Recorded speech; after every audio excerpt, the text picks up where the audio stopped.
Pemirsa Dinas Kependudukan dan Catatan Sipil Kabupaten Pidi kembali melayani masyarakat seperti biasa setelah 2 hari terhenti setelah Kepala Dinas dinyatakan terpapar virus corona berdasarkan hasil swab di Banda Aceh.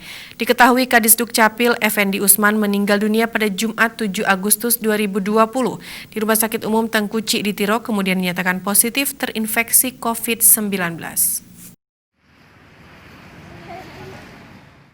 Aktivitas pelayanan administrasi kependudukan mulai dibuka kembali sejak kemarin. Namun demikian tetap mengedepankan protokol kesehatan guna mencegah penyebaran COVID-19.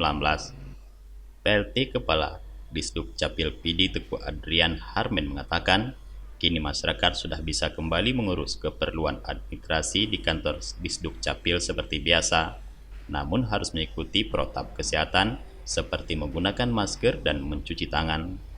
Warga yang tidak menggunakan masker tidak dilayani guna mencegah penyebaran virus corona. Seperti biasa aja, kayak kita lihat pagi ini juga tetap ramai karena masyarakat kan butuh dia dokumen.